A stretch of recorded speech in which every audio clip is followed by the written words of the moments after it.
What is going on, everyone? It is David Palmer, Leo King, and Dr. Ann Wohlcke here for History in the Stars. We're going to continue our deep dive into the 100 Years' War and the very interesting astrology, and also some of the fun historical uncovering secrets and having fun doing more discovery. How are you doing tonight, Ann?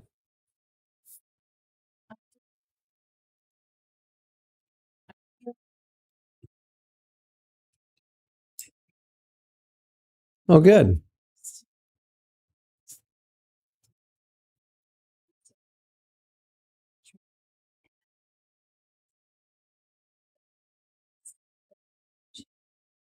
No. I feel like they'd almost, it doesn't feel like it's real in a way that it's approaching. Because it just kind of is like, what? We're here? But I think it's going to feel always different because this time is just so much of the old vibes, the old energies cycling themselves out planetary wise. So, you know.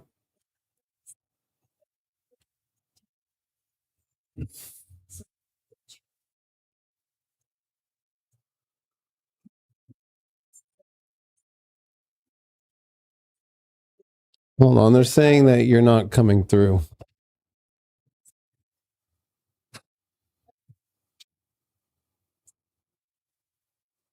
Just a minute. Okay. All right. Hello, everybody. I see that it is working. Oh, Mercury's not over yet with or it's done with the retrogrades out of shadow and on it, people. Oh my God. We made it. Hello, we're here. You can hear me now.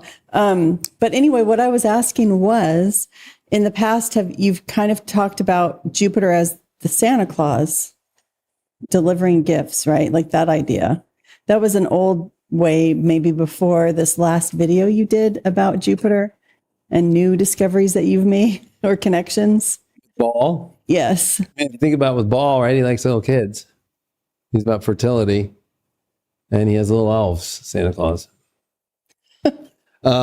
But, you know, it's interesting because my daughter, right, she is, it's very interesting to see the power of Jupiter with Santa Claus because she just heard about Santa through a couple of her little shows she likes. And now she is fascinated. So I was up in her room the other night and showing her videos of Santa with the reindeer at night and how Santa's going to come on the roof. And then Sophia and I started just talking to her about how Santa's coming, you know, and starting to count down the days. And she's Santa. And then she'll just be like, Happy New Year, Merry Christmas. Like she's just super, it's interesting how the first like belief system is Santa for a kid.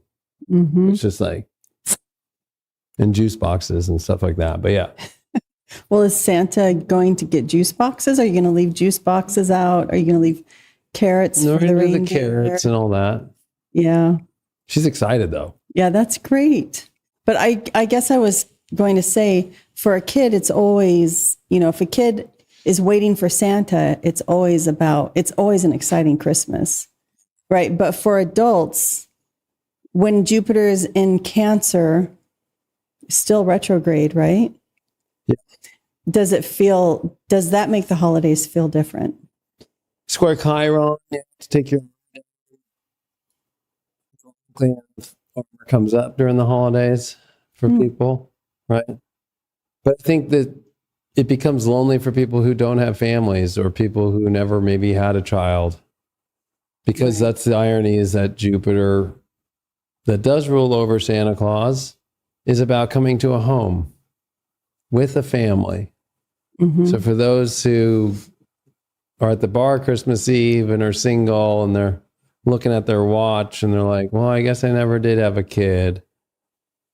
I could see how that could be really difficult. Or if your kid and you don't get along anymore and they're not around.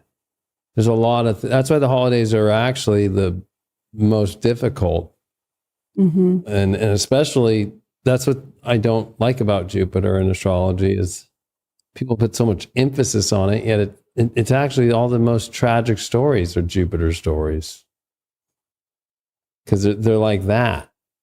Or they even have like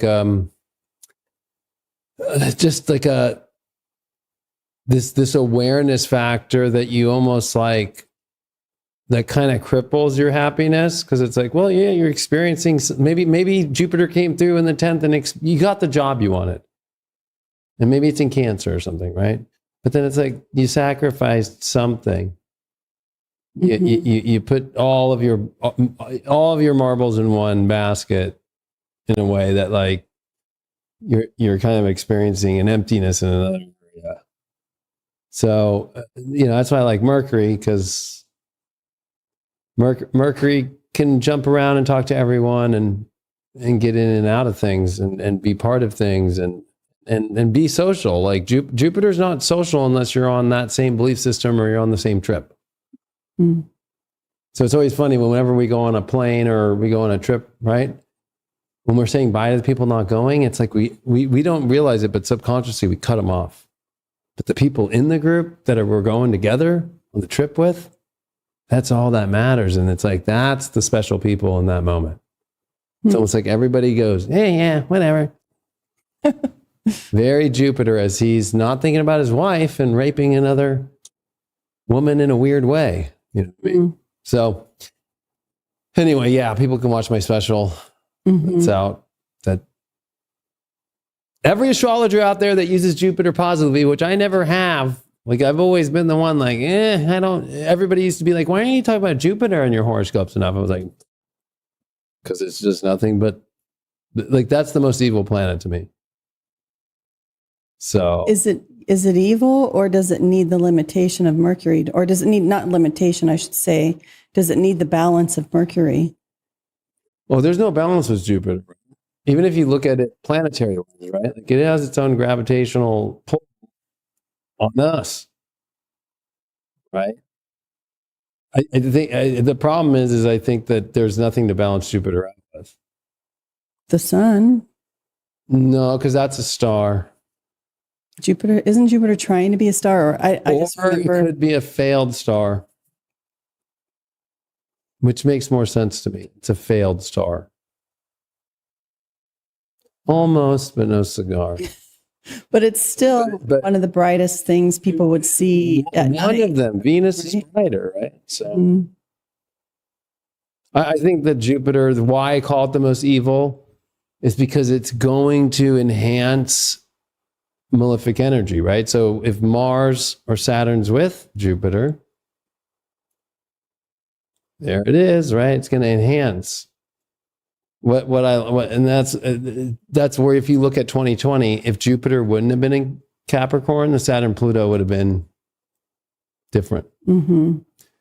So yeah, I think it has its positive moments. They're just few and far between, but when they are great, they are so great that it almost becomes like magical fairy dust that we just try to keep having, when it really isn't that. It's kind of like the great uncle that does weird things, but there was that nice time that you always remember, but you hear the stories, you don't want to believe it, but when he dies, everything comes out and you're like, oh man.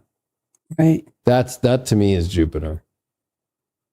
Plus, Jupiter had the same paranoia that his father Kronos had, Saturn, of his kids coming to take him away. Plus, Jupiter did horrible things to Atlas, which I think is so funny that Atlas is approaching Jupiter. I go really deep into this in my special. It's on High Vibe TV. That it's weird that we're seeing Atlas with Jupiter, because of the fact that Jupiter is the one who then, because Atlas was part of the great war between the Titans, right? So he was back in the Titans and against the Olympians and lost.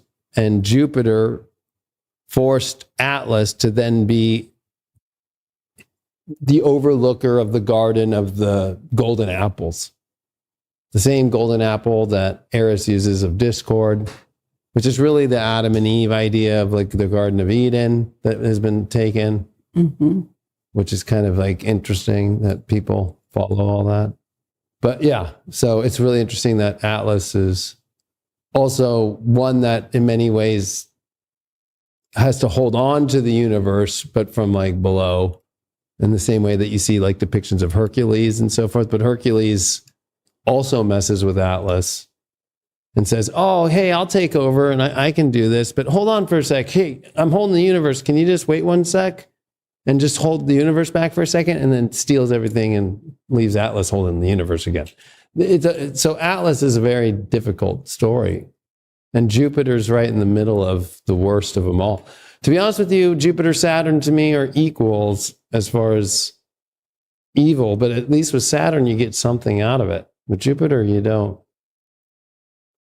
You get an experience, but you know. Well, it reminds me, I'll just say this last thing. It reminds me of a Sag, right? Like they have a laptop and they have the pictures of like my great trips and all that. And then like, of course they lose the fucking laptop. That's Jupiter. That could be Venus or Mercury too. I once lost, remember, I left my laptop on an airplane. Yeah. Talk about a Jupiter story. I wonder what the Jupiter transit was. But I left my laptop, got to the end of the line and realized, I think I left it, but they don't let you back on the plane. And then it was never found. And I even was convincing myself, you know, maybe I didn't leave it on the airplane. Maybe it's actually at my dad's. Maybe it's at the studio. I would go places and look everywhere for it. So that might have been a Jupiter story, but as a mercurial, you know, as a Gemini rising or as someone who has Venus as my sun, ruler of my sun, I don't know if that was a Venus Mercury story or what, but I even lost my laptop. So. Well, here, I'll use one more example that's current. Okay. Candace Owens and Kirk. Mm. Jupiter throws out chum and everybody's, Candace is my girl, she's telling the truth. Or Erica Kirk, she's my embodiment of who I want to be as a woman or whatever. There's all this contention and fighting. And then they go into a meeting. And now you don't hear Erica Kirk talking about the meeting. You hear Candace, and Candace is like the non-smoking gun. That's what her video was today. And everything's all kosher and all good now. And ironic, I said kosher. But it's like funny because it's about religion. Mm-hmm. And this is why we see with Epstein and ball obsession and really extreme ball obsession. And it is Jupiter, because if you just follow all the religions, that's what I prove in a lot of the presentation for people. So when they do astrology, that they're not getting stuck in some of these older, actual real historical, ancient history of where the gods turn into these different gods, because we change systems all the time.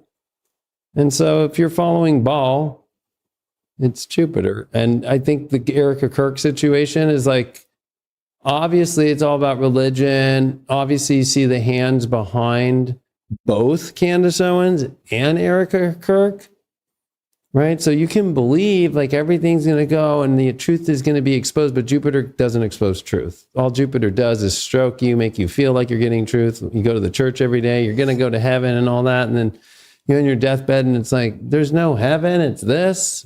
And it's probably better than heaven, but you know, it's like, I was told like, you know, there was going to be St. Peter and pearly gates and, you know, only white people. Right. But you live differently because you believe that way, right? I mean, I feel like we need beliefs. We need to have those big stories. Otherwise, we can't search for anything. We can't seek out truth. We can't. I mean, if you want to stop with the story and just sit in your happy beliefs, waiting for Santa to come, you know, whatever it is, in the end, it's action, right? You have to take action with those beliefs. Very much so. But I mean, maybe I have Jupiter and Virgo, so maybe that's a Jupiter and Virgo way to believe. I don't know. I think you're lucky like me. We both have Jupiter in the worst places, right? Jupiter, Virgo is detriment, Jupiter and Capricorn's fault. And I think that Jupiter people that have it not in the best place, we don't rely on this like extra like expectation of luck or some big like amazing door to open for us. We're just more just like, hey, I can do it myself. And then, so, you know, people who have like really strong Jupiters, I actually proved to my Jupiter school too, like, let me make in history, like the strongest people who have Jupiter, and you would have to have it in a way where it rules over the house. It would be a Leo rising with a Jupiter and Sag, with a Sag fifth house, with a North node dispositing that Jupiter and Sag. Mm-hmm. And so there hasn't been anybody like that since the people who were born at the end of the 20th or end of the 19th century into the 20th century. So all the 1900s, and all the people we picked all cheated, all did the worst things, but were looked at as true, awesome people, but really were doing the most tumultuous things. Huh.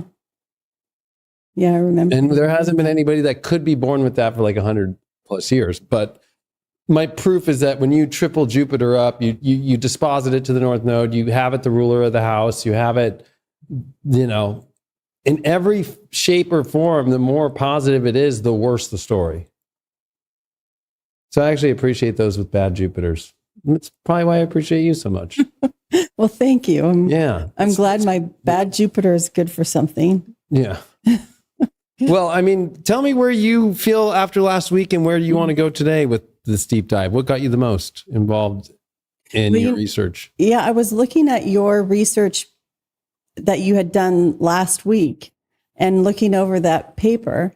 And what interested me the most was a section at the very end of it that talked about sacred geography and mythic strategy. And so I don't know how this connects, David, like where I went with this, but I will start with this. First, sacred geography. It talks about how the places that were being fought over during the 100 Years' War were important, not just as a strategic location, but because they had some sort of sacred connection. And so it says, for example, Riem, which was a city, but also there's a major cathedral there. It was indispensable because it held the memory of Clovis's baptism and Charlemagne's ancestry.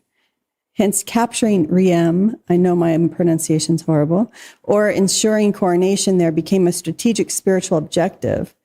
Also, Saint Denis, where nearly all French kings were buried, and the oriflamme was kept, was regarded with quasi-religious reference. So it talked about these locations that were called sacred, the fact that there are sacred relics in those locations. And then it intrigued me because I remembered this work that I had done when I was curious about Chartres, I think was the cathedral in France. And I realized, let me see if I have this section here. This is just some research that's based on Jean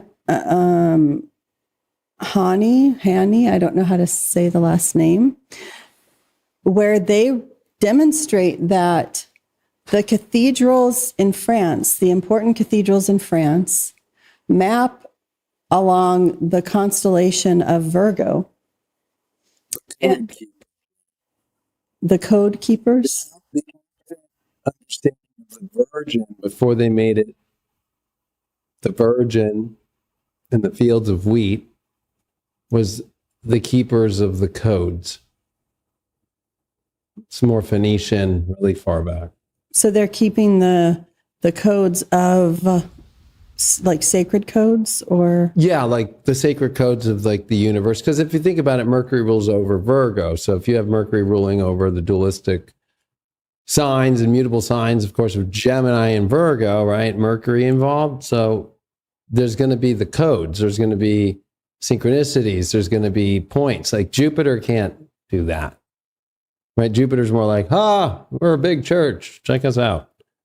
But like the cathedrals are separate from it, and they actually are where the actual big things take place for people and change their lives. And all cathedrals are different. That's what's unique, especially back then. It's not like we copy rubber stamp cathedrals anymore, right? The stained glass on the windows are different than other ones. Even the flooring might be different or have beautiful etchings in there about astrology to kings or queens or different figures that are saints and so forth. They're all unique. Some of them have different maybe organs that are set up in a different way to deal with things. I think there's a lot more that we don't know about when it comes to the inner workings of what the cathedrals were doing in the individual places and why. And also each cathedral has a different sacred relic, so that it's going to be attractive as a pilgrimage site. So cathedrals were centers of learning. So universities were centered at cathedrals. They are ecclesiastical centers. So all of the administration for churches would meet at the cathedrals, and all of the businesses being taken there, being done there. And I mean, they're institutional structures, but also very much in the intellectual and cultural life of the times too. So they're prior to the monasteries. Like the first versions would have been the cathedrals. Well, you could have monasteries connected to cathedrals, but also, and I think there often were, but you could have a monastery. I think even before cathedrals, you would have monasteries. But these big Gothic cathedrals were built in the 12th and 13th centuries in Europe. And what's fascinating to me at that time is, I mean, it isn't just Jupiterian, right? This is something that maybe we want to explore today, because a lot of the 100 Years' War was about fighting for power. Secular states are fighting, and this was France and England, but it is right after this period of time and during a time when the church's power has decreased because there's a schism. The Pope moved to France, and there's confusion over what's the center of power for the church. And there's a lot of criticism about the church becoming too worldly. Then this is really important. The whole entire Holy War is ending. And then it turning into a lot of, there's remorse, but there's also anger. The Knights Templar are killed. But there's also this like weird kind of place for the church to be in. The Black Death, of course. The Pope using an astrologer to know that info. And then French popes coming into play.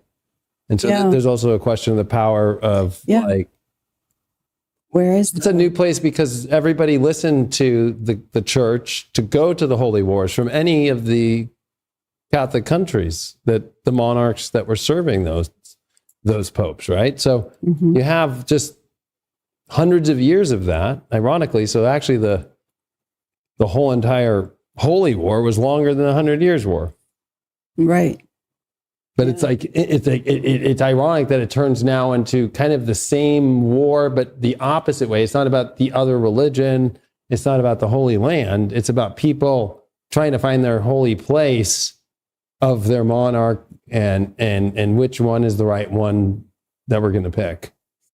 Right. Because there's, I think, it kind of reminds me of politics today. Like, I mean, there's a lot. I don't know. I also looked at some connections between this time and today, because all of this led me to thinking about, well, this is all about wanting to create sacred sites that people can connect to. So it's making religion tangible. It's not just Jupiterian, right? And medieval religion was very much experiential, and we don't think about it. I think we think of people having beliefs drummed into their head, and you're supposed to act in particular ways, but people would make pilgrimages to these cathedrals. They would see the holy relics at these sites, and in all of these cathedrals there would be a relic that is somehow connected to the Virgin Mary. And at Chartres, which is just off a little bit here, so I forgot what what star that's supposed to be. It says the star Spica is at Riems, Gamma at Chart, Delta at Amiens, and Epsilon at Bayou, right? So you're going to these locations to experience also the sacred geometry in the structures, because when you're within the structures and you look up, there are messages in the architecture that are supposed to convey things to people as well. There are stained glass windows, and each cathedral had a particular type of window that was connected to it, that it would be known for. Like at Chartres, there's a beautiful, actually, there's even a color associated with, there's a blue color in their stained glass window. They're big. I don't know if it was called a rose window too. There's a color of yellow or of blue that is called Chartres blue because of that, like that cathedral. So anyway, what I'm trying to say is that it was important for people to experience religion. Like you'd think of incense also. Churches had incense, they had music. And so that's the church. It's all connected to the Pope. But when you have the center of power in the church moving now, France is probably thinking, oh, we're the most important ones because now the Pope is here. We have all these cathedrals, and they were paying attention to astrology, or to the constellations at least, and making it sacred by mapping the cathedrals on those locations too, right? It's mapped to this constellation.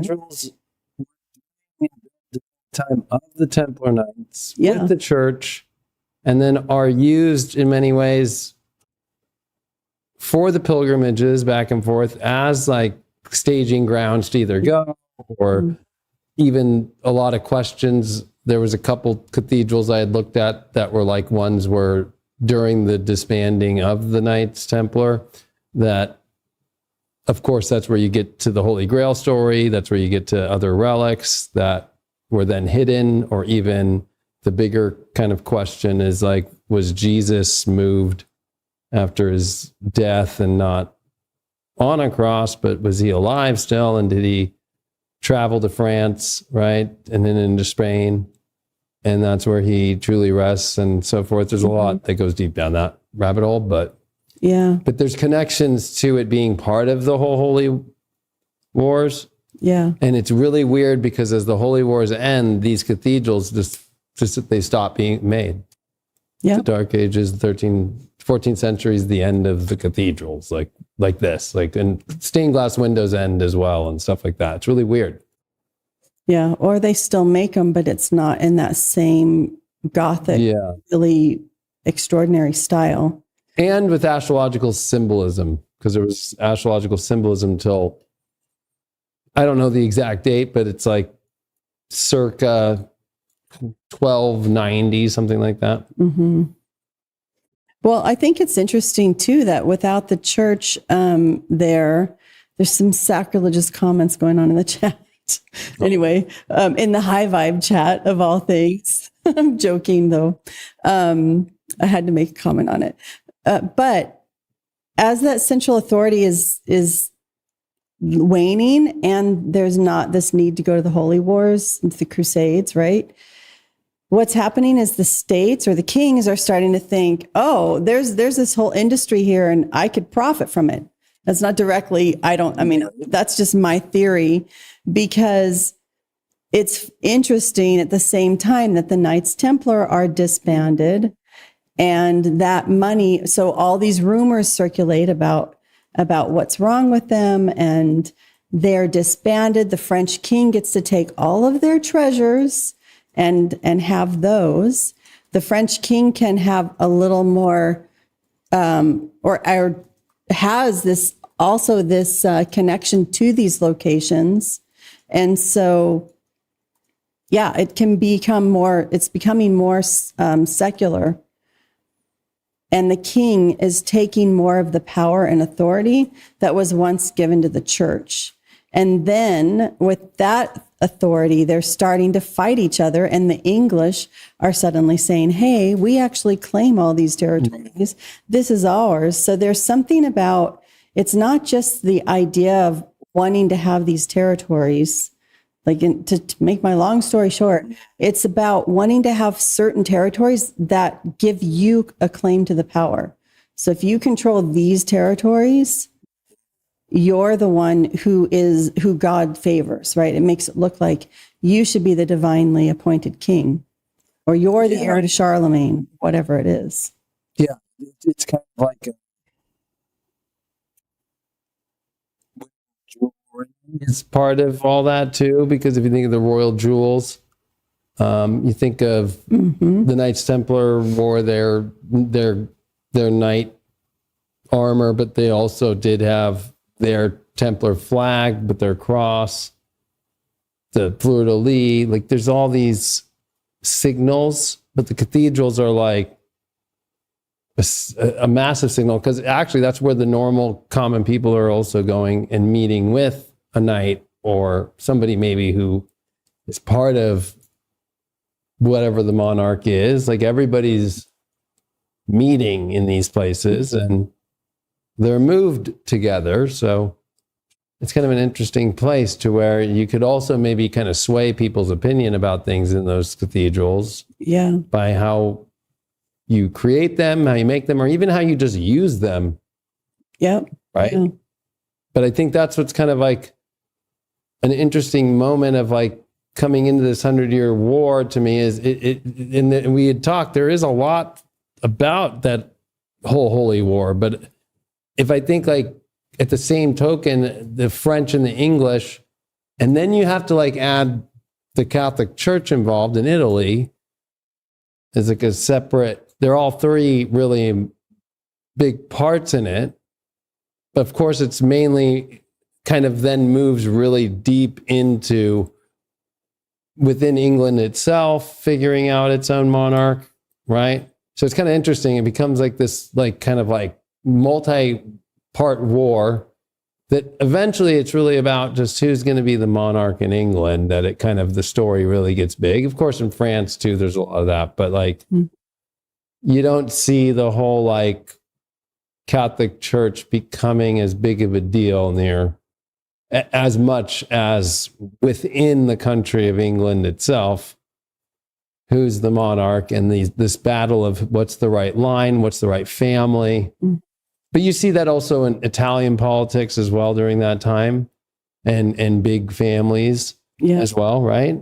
And you see that in France with the family. So there's something common about that time period, is that it kind of becomes this like me against you country-wise, or even not happy with what the central church is doing, and breaks into, no, who's the family here? Who's really the one, right? So it's kind of an interesting switch that it's a war that kind of starts off these bigger, kind of more broader issues and gets very specific in each country.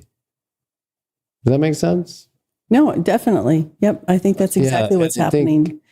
I think a good example is Joan of Arc during that time, because it's like she's fighting, she's French, and part of what I found fun in the research about it, because of course the Black Death had happened, but when you get to Joan of Arc in 1431 in her trial, and the judges were questioning her about the prophecy of Merlin and whether she had ties to it, which I find so interesting, because we were talking earlier how it might look like the prince looked a little bit like Lancelot. Yeah.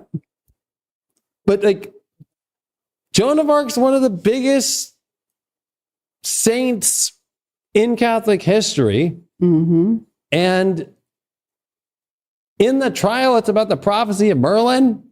And ironically, it's suggesting that the English saw her emerge as fulfillment of a French prophecy when they feared greatly. And Joan herself was deeply guided by what we might call personal prophecy, visions of saints directing her actions, while she insisted her guidance was divine, but not astrological, which I think is really interesting. But it reminds me of how when you get to something like Joan of Arc, right? So she's called there by God, but then it gets to this like weird, like we're getting all the way talking about she's guided by divine spirit. She's guided by saints, which is the same as guides. But just, I'm not going to say astrology though. There's like some little hard, like little like, eh. Mm-hmm. So I feel like this is my own maybe personal take as an astrologer. Astrology, we've done enough history in the stars to be like, during the Holy Wars, especially looking at it from the Ottoman Empire and looking at the leaders that were on the side of,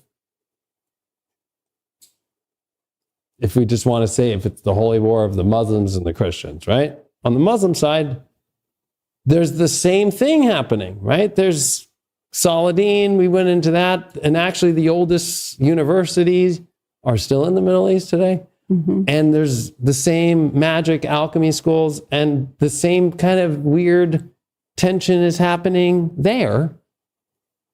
As you're leaving the Holy Wars, there's something about, this kind of magic thing, we need to keep it more Muslim, or we need to keep it more Catholic.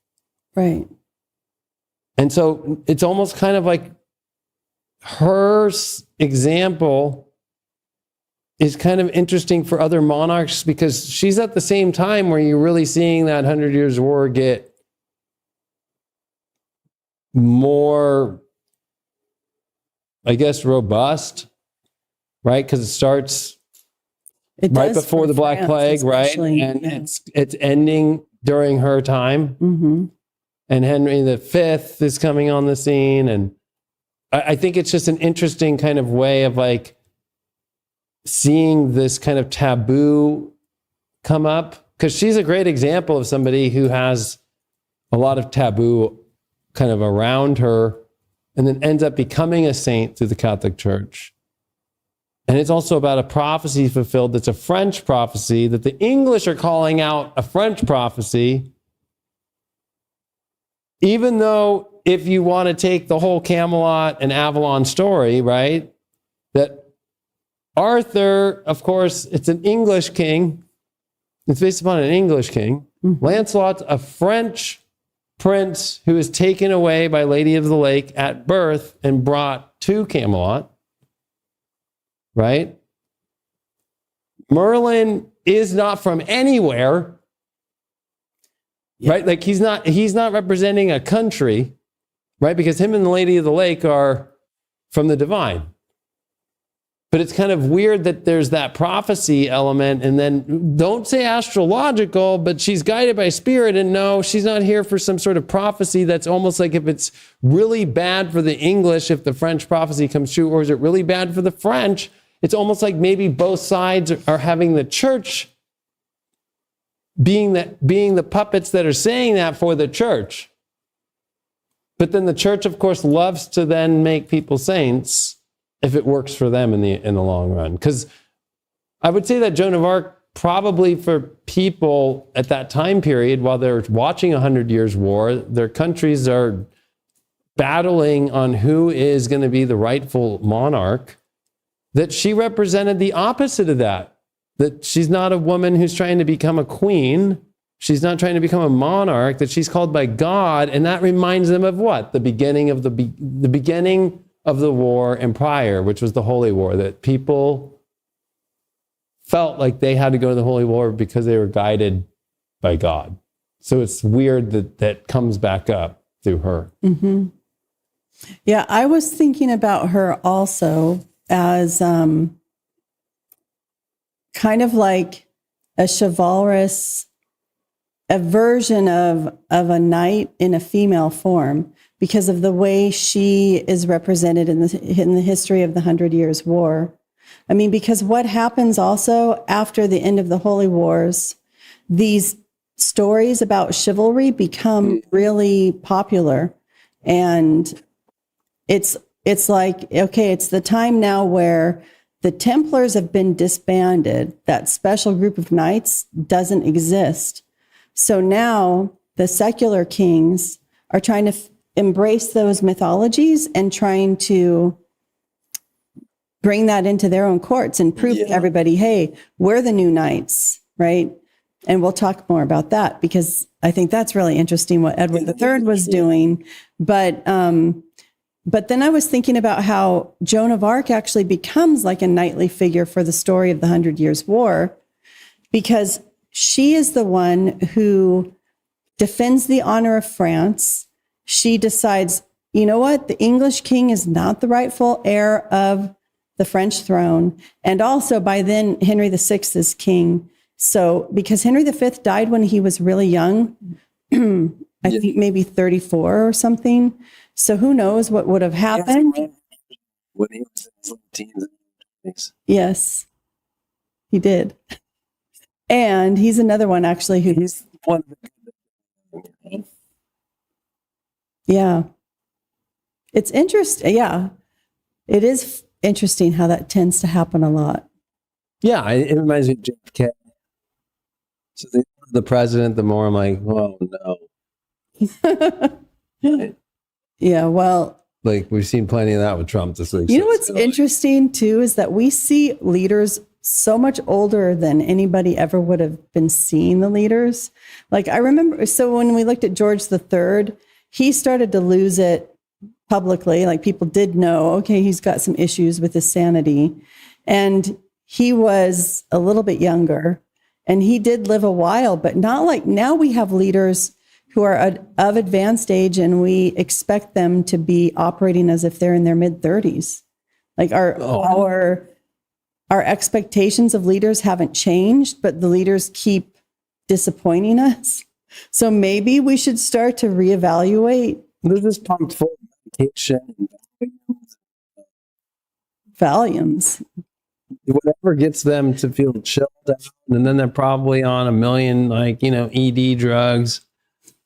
I think that's why Melania is so far from the White House all the time. But Is she? oh yeah, everyone sleep in the same bedroom. She doesn't even live at the White House. Remember that? She did now. I haven't heard anything she about just it this comes for term. the holiday. That's it. Mm. She actually doesn't stay there. Huh.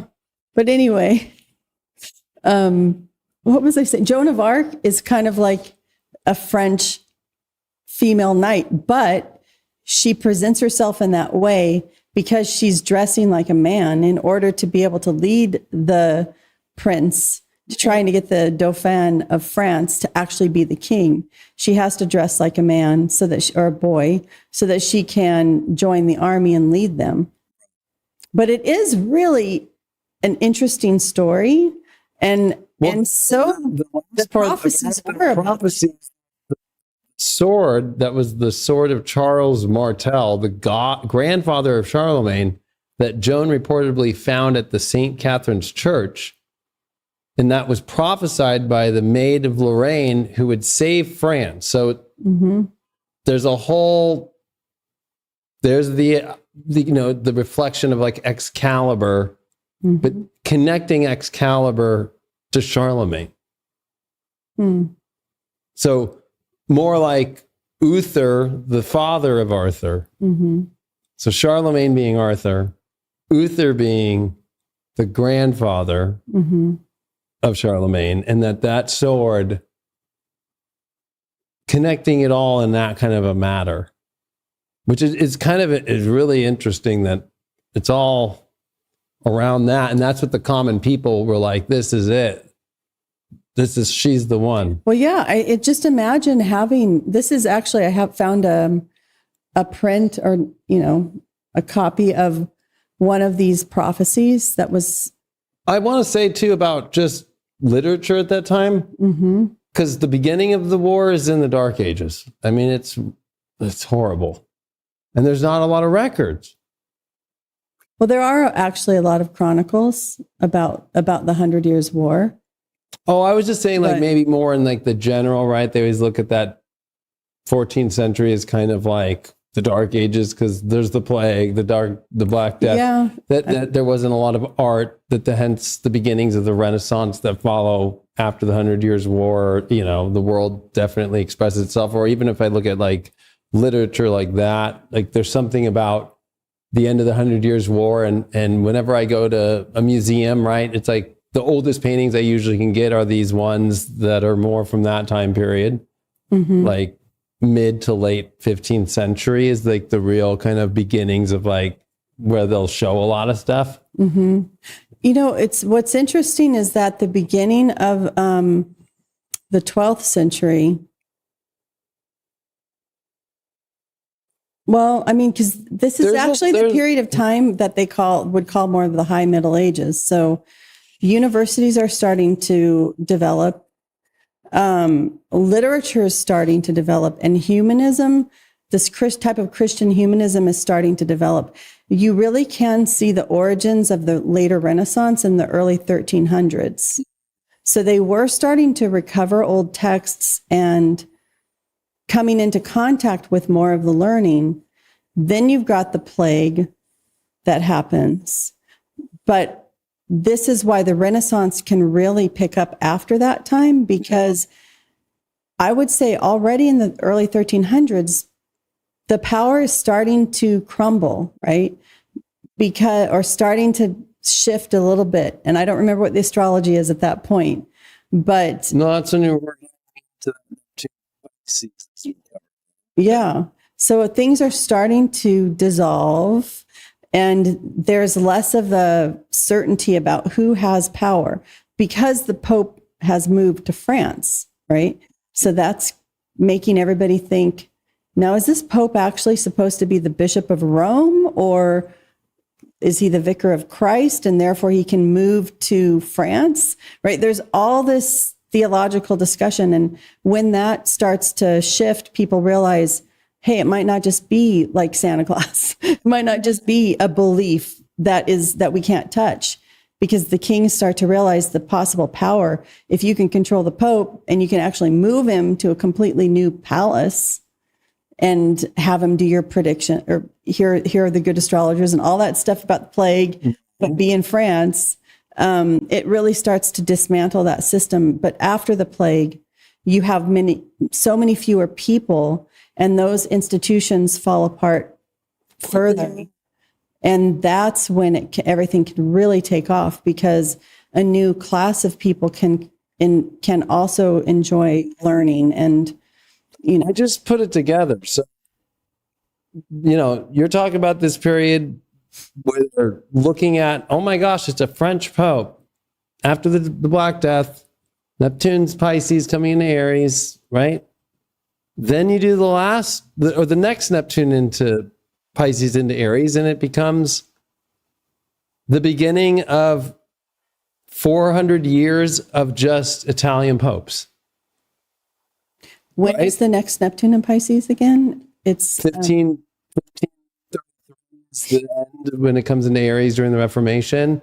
And then that's the Pope that comes in right after Henry VIII leaves and does the schism. And then it's all Italian popes until Pope John Paul II. Right. Right? So there's something about actually this 100 Years' War that creates in the church, we need to keep this Italian so that we don't go through that again. Exactly. And then how ironic, here we are in 2025. Oh, yeah. And the first American Pope. That's why we, on this show, I predicted it would be that American Pope just based off his astrology and all that. And because I went back to that 1523 and then 1533 weird Pope situations that were going on. And I was like, oh, this is going to be that. But I had never done this one. And this just confirms it even more. That just dawned on me right now. Yeah. So that means that. So that's a 100% guaranteed transit. I guess we would have to see Neptune and Pisces in 1848 through 50, in 1860, especially to 61, to see if there was what was going on with the Pope. Yeah, we never looked at who was the Pope then, did we? No. And what was the weird situations going on there? I know 1586 or 1856, there was that where Crimea is today, that there was the English and there was like a Russian, there was like a weird civil war with the Prussian,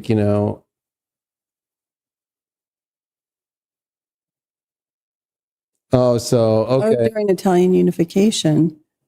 Yeah, because it was all Italian popes. But it would be what made him different than the Italian popes at that time. Or what would be even more interesting would be, because he's through the Neptune and Pisces completely, and he's through the whole Neptune Aries transit. And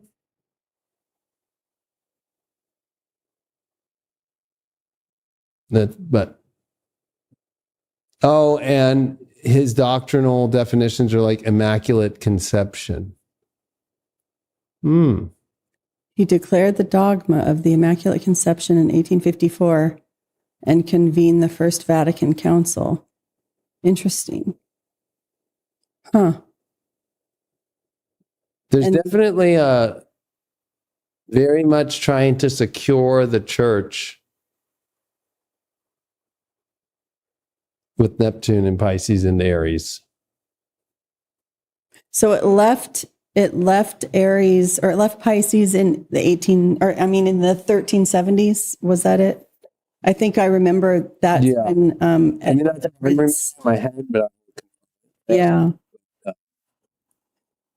I think, you know what? I know we don't have the time to deep dive into him, but I guarantee you because that's a long period of being the Pope. He's probably one of the longest popes of all time. Yeah, I think it just says what did it say?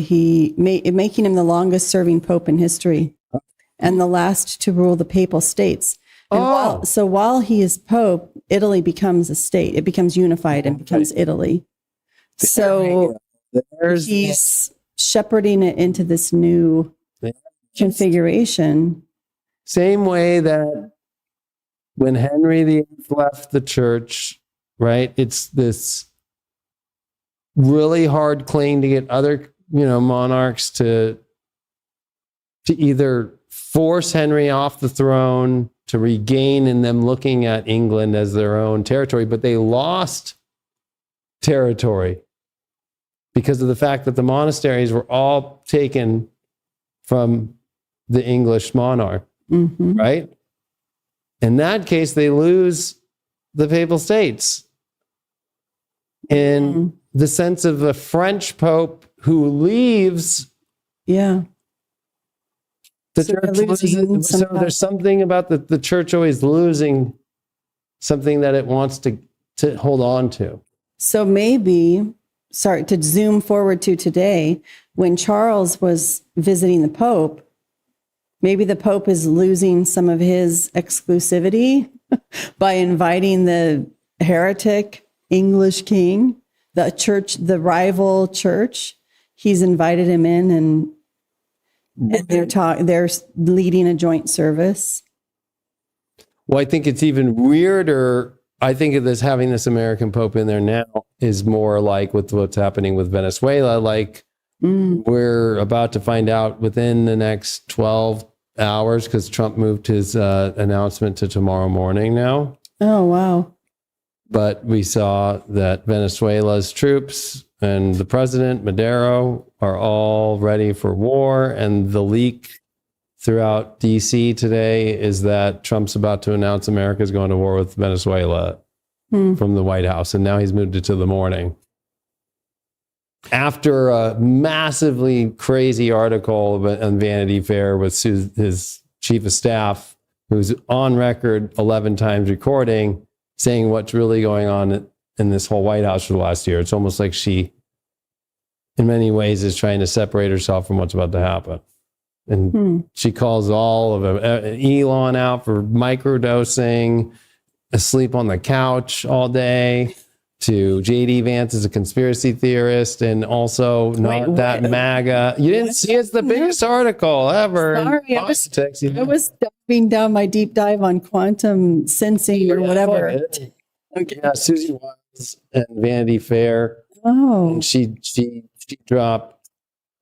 They have her on tape. So she's, of course, saying they took it all out of context, but they're like, do you really want us to play the tapes? She calls Trump, like, even though he doesn't drink, but like an alcoholic personality. And that also nobody in the administration wanted the tariffs, only him. It's pretty extreme. And so it's like she's trying to, I think a couple journalists put it really well yesterday, like, this is what you say off record. you only put this on record when you're trying to distance yourself because something's about to come to show you're on the right side. Mm. Yeah. But that's what's weird about the Venezuela thing, though. Hello to our American Pope, who's got very deep ties to South America. He might have been born in Chicago, but his roots are South America.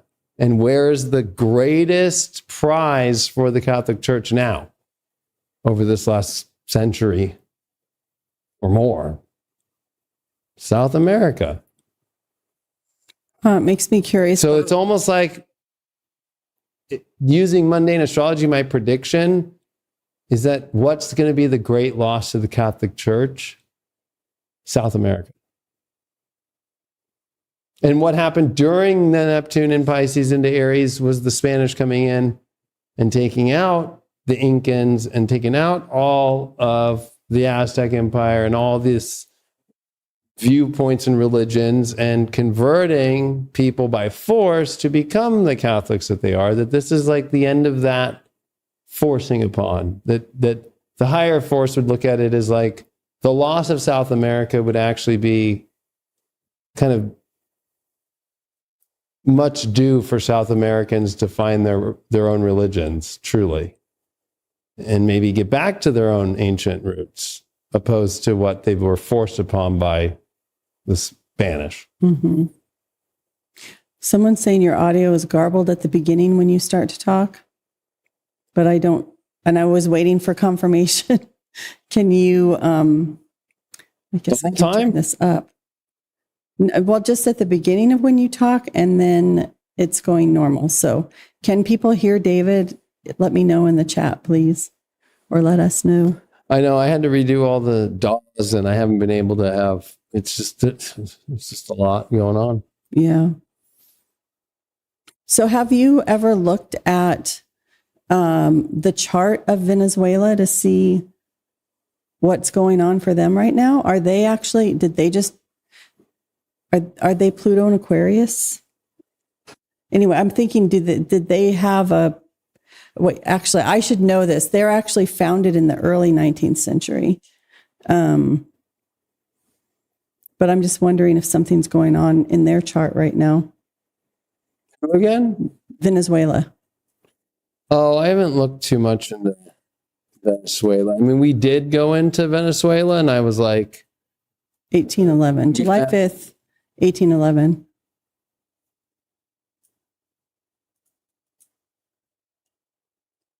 Yeah, we did look at that, and I'm like, oh, that's a weird time. Yeah. So yeah, Neptune in Pisces into Aries in the late 1860s into the beginning of the 13. I'll give the exact date.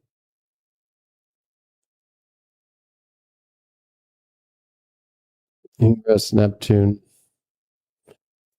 0 Aries. So 1371. Oh, that's right. I remember that now. 1371. Oh, what is, this is when Neptune left. This is back.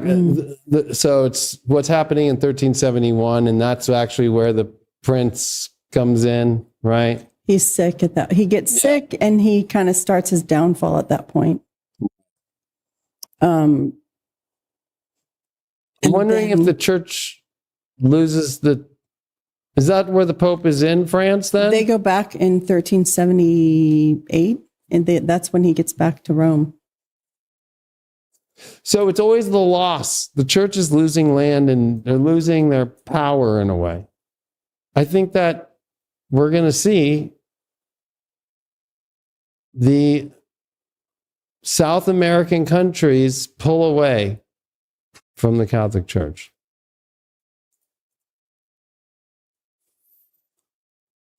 Because what does a person in South America see right now on TV?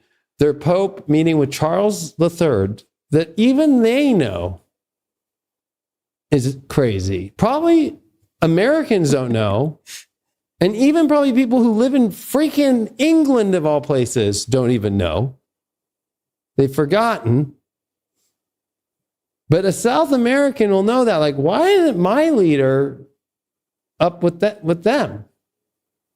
Like, Francis represented being on the ground in South America, spoke Spanish just as much as the American Pope does. Mm-hmm. But that doesn't look good when, America starts blowing up Venezuela, which we've already been doing, and we already took an oil tanker hostage, right? We just killed a bunch more people, and now you have people on the left and the right saying this weekend, oh, actually, all of these killings are actually legal, and they know exactly who the people are, right? You have Thomas Massey on the floor of the House today saying we can't go into war because they've been all briefed that we're going to war. So I'm thinking about the time of the 100 Years' War then. So when Neptune went into Pisces, it was like in the 1850s then, or when was it? Because another thing that I looked into, and I'm trying to make a connection to today, wondering if we've done something like this at a similar time in our own Neptune transit. But so one of the things I looked into was the revival of chivalry and how King Edward III was consciously using the narrative of Arthur. So last time we were looking at Prince Edward, at Edward III's son, Edward. And we were thinking, wow, he looks a lot like he's trying to style himself as Lancelot. And so I looked into that, asking, did he actually embrace the Lancelot identity? And what I found was, no, he wouldn't have necessarily styled himself after Lancelot, because Lancelot was a problem for the king, right? It was led to some unfaithfulness, and then you would have questions about the lineage. So you don't ever want a person connected to the king to be associated with Lancelot. Look what happened with Joan of Arc being connected by the people to a Merlin prophecy. Right. So that makes complete sense that if you are the king, you don't want to be connected to it, because even Joan of Arc, who's trying to advocate for another person to become king, gets demonized, right? So yeah, but it was okay for Edward III to connect himself to the Arthurian legends, but he himself identified with the knight Lionel, who is a cousin of Lancelot. He's related to Lancelot, but he was known for the same kind of Lancelot qualities, but faithful, but a faithful knight, right? Who wouldn't do anything behind his king's back. And what's interesting about that is Edward III never claimed to be Arthur himself, right? But he's evoking all the Arthurian tales on purpose as a way to establish his own authority in England. And what I looked into was that he established the most noble order of the Garter. And he created that in, was it 1356? 1344? Was that it? He established the order anyway, around the 1340s, to bring back the idea of the Knights of the Round Table. So here is a time when the king has an opening, has this opportunity, even before the Black Death does anything to decimate the population. The church is already shaky, right? And so the king is trying to establish this new authority, and to give his own knights this mythical edge so that they'll be accepted by people as the true noble warriors who are worthy of leading, who should claim the heritage of people like Charlemagne. So I thought that was interesting. You can, if you want to, I have this page about the most noble order of the Garter, which he Wow. It says where is it? The establishment of the order was bound up with the interest and political circumstances of its founder, Edward III. Throughout the Middle Ages, the kings of England laid claim to the French throne. Edward III, who early in life established a formidable reputation as a soldier, was very active in asserting this claim, and in so doing initiated the long-running but intermittent hostility between England and France, known as the 100 Years' War. He also shared in the widespread medieval fascination with the figure of King Arthur, a paragon of kingly and knightly virtue. In 1344, Edward III made a spectacular demonstration of his interest in Arthurian legend during a massive joust at Windsor. On this occasion, he promised to renew King Arthur's celebrated Fraternity of the Knights, the Round Table, with its complement of 300 men. Work even began on a giant circular building 200 feet across within the upper ward of the castle to house this so-called Order of the Round Table. The renewal of war with France intervened with this project, but in 1348, it was revived in a different guise. When the founding of the new College of St. George at Windsor, Edward III associated with it a small group of knights, each of whom was provided with a stall in the chapel. This comprised 25 men with the king at their head and was entitled the Order of the Garter, after the symbol of the garter worn by its members. So I was trying to make that picture bigger. It's not great, but there's a picture of those first knights surrounding him. And they each were connected with a different knight of the Arthurian legends. So, I mean, we were wondering last time, was there a connection? Yes, definitely. And then to have later on, to have Joan of Arc condemned by the English for, people were wrongly associating her, according to the English, with this prophecy of Merlin. And she ended up being tried as a witch and executed. Right. So, and still to this day, I hear stories from French people about, King Arthur definitely came from France. From English people, it's King Arthur definitely came from somewhere in England. And so people would have, they just wanted to claim that heritage because of what it means for the state, and that it allows the king to have this kind of divine connection to truth and goodness and integrity and all of these great skills of a good leader who's able to bring different people together. And you don't need the church to do that. So, and what's also, I want to point out what else is interesting about this period of time is you have these two Christian kingdoms going at each other. You come out of a holy war where it was all about Christendom united to fight to protect this holy city for Christians. And they come out of that, and not too long after, they're fighting each other in this not massive war, but this war that lasts for so many years and involves these different claims on the throne. So it's like that, whatever was connecting these different states had fallen apart. And it's definitely done by the end of Neptune and Pisces.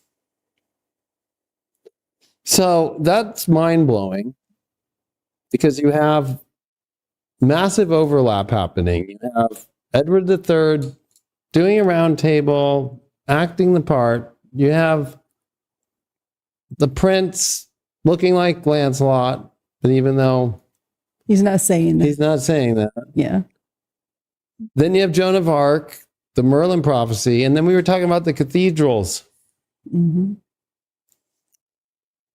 So I wanted to get people to understand why did they stop putting astrology into the cathedrals? Because in all these big cathedrals, the Zodiac window, for example, this one's at the Chartres Cathedral. It's early 13th century, so in the 1200s, right? And we could look at a picture of it. That's what a famous window is too. Is it not going to let me do it?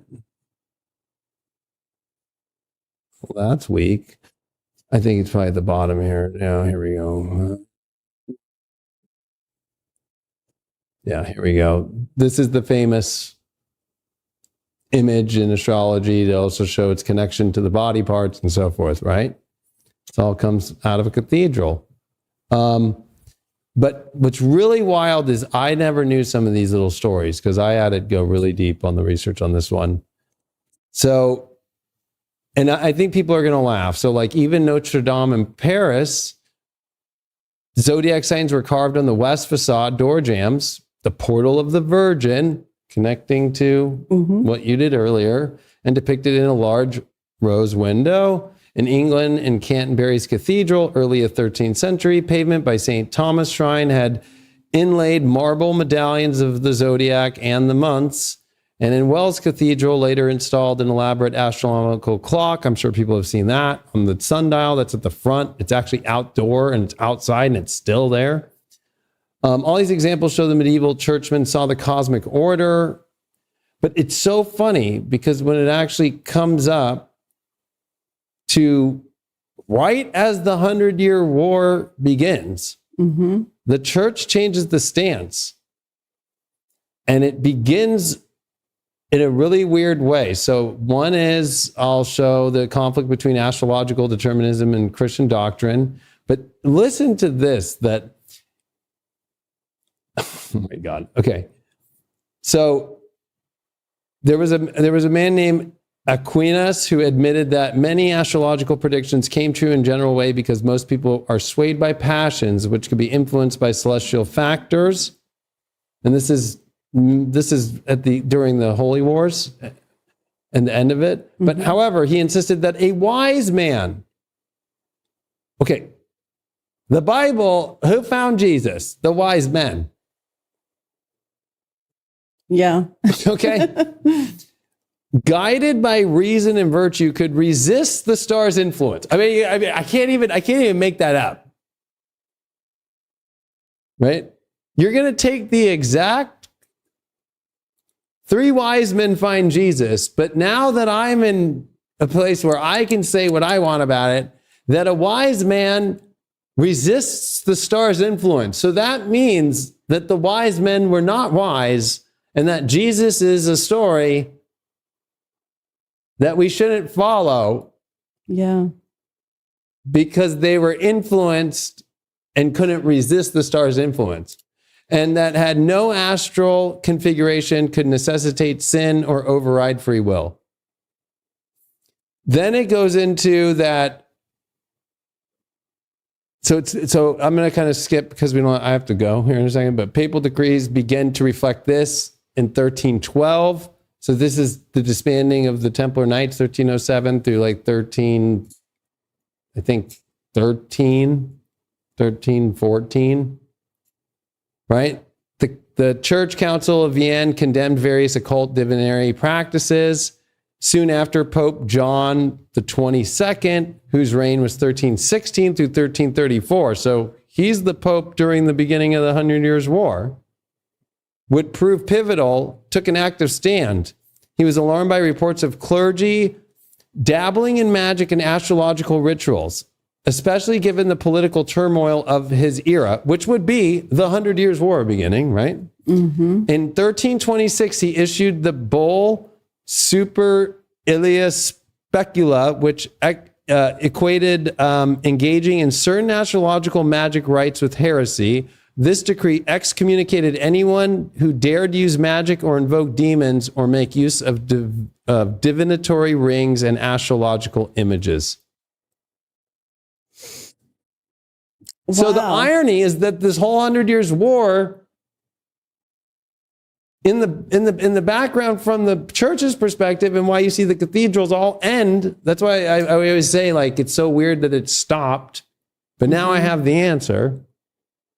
But the irony is that you go into 100 Years' War with that, and you see that phobia with the kings kind of having to do it without saying it. Joan of Arc having to go right to the line and then be like, but it's not astrological. Yeah.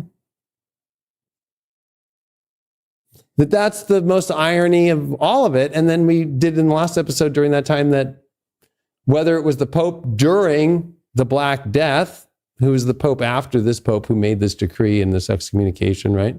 That other Pope's using uses to survive the Black Death, but doesn't warn the world. But he is in France. And Right. you know, so I didn't know that Aquinas had said all that stuff about judicial astrology versus whatever the other is. And that you can't do judicial astrology because you can't reconcile that with a Christian view, which would not believe there's a higher will out there that you can discern other than God's will, right? Like it's going against that idea of people not being able to know more than God, I guess, or not being able to go against their fate, whatever that would have been determined by God for Aquinas. Like that's why he's condemning astrology. Right.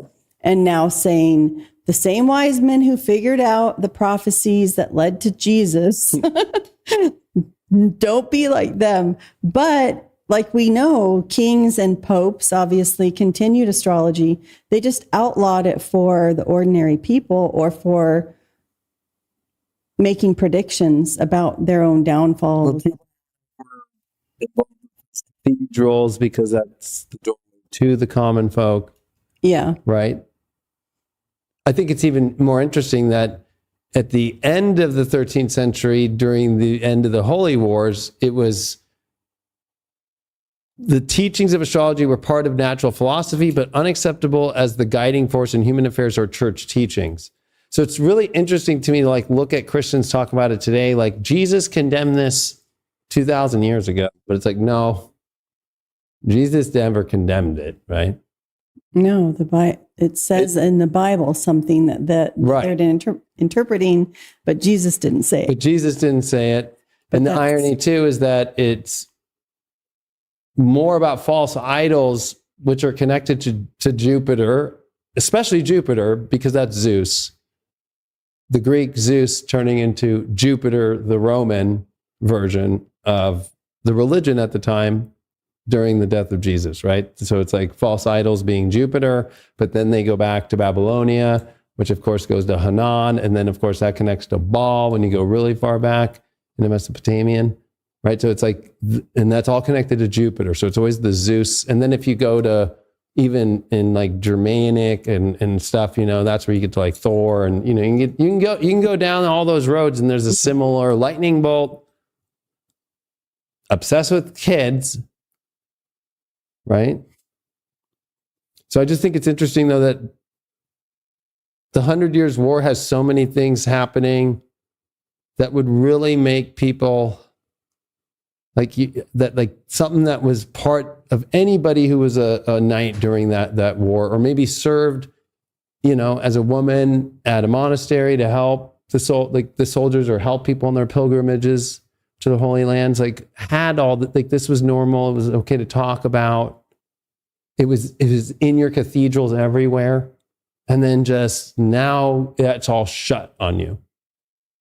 Yeah, this language of the universe that they used to accept as a way to help guide people in a good life, in a way to live a godly life, that's seen as threatening at the same time that the church is starting to show its fault lines and having divisions, right? So in a way, it's trying to stop that decline of power.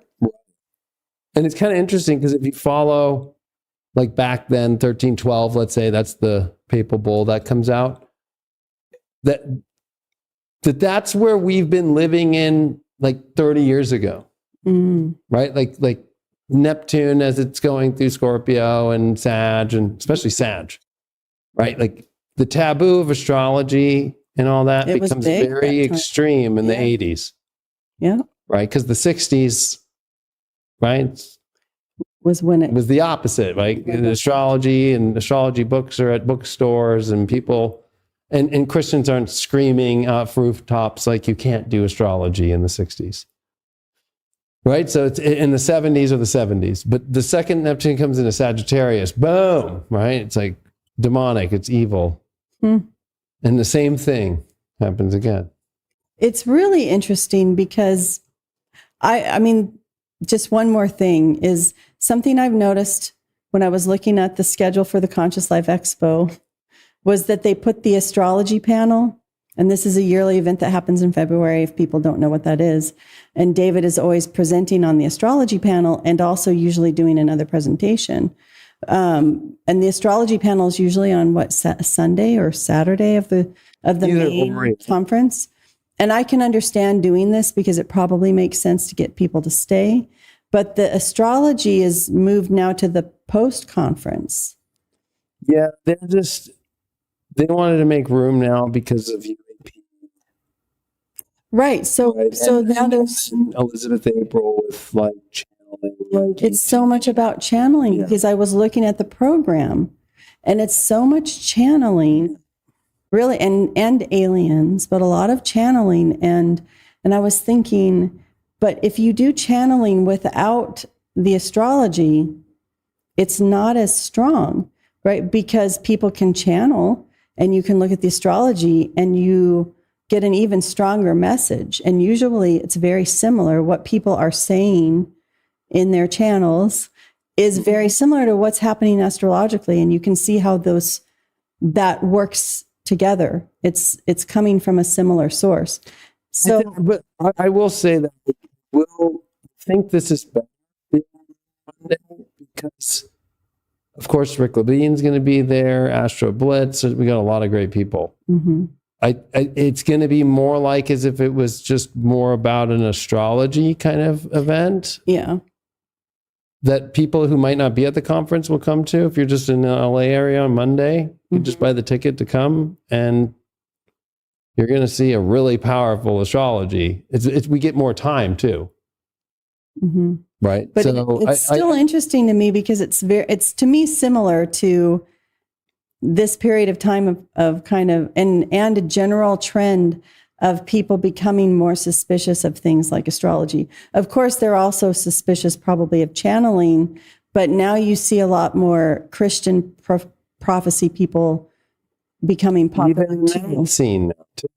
Yeah. A lot of people connecting UAP to Jesus as well now too, in weird ways. I've been seeing that. But I think that it's kind of not crazy to me to see that the 100 Years' War, one of the big moves there's two moves that the church does. It's the end of the Templar Knights, and then it's the end of astrology to be practiced. And so I think that's what's interesting is if you talk to a normal Christian today, I think they would just think it was always bad. But and when you see it was built, right. These cathedrals are built along the line of the constellation of Virgo. Oh yeah. Or the Virgin. Yeah, or even just like the ideas of just how the church is structured is very Jupiterian, and the Pope, the idea of the Pope is very much like putting himself as Zeus or as Charlemagne, which of course there's just connection with myth and folklore or even magic with the sword of his grandfather, his grandfather, right? Yeah. So there's a lot there that, but so it's kind of weird though that it's France that's kind of the pullback of all that. So the French. That's all I have to say about the French. But they're not the ones that pulled back the astrology. I mean, their Pope, the Pope that was in France, was using astrology. Might not have been sharing it, but he had his astrologers. Anyway, so I have to go. All right. Good. We'll keep talking about this. Keep letting us know. Thanks, everyone. Adios. Bye.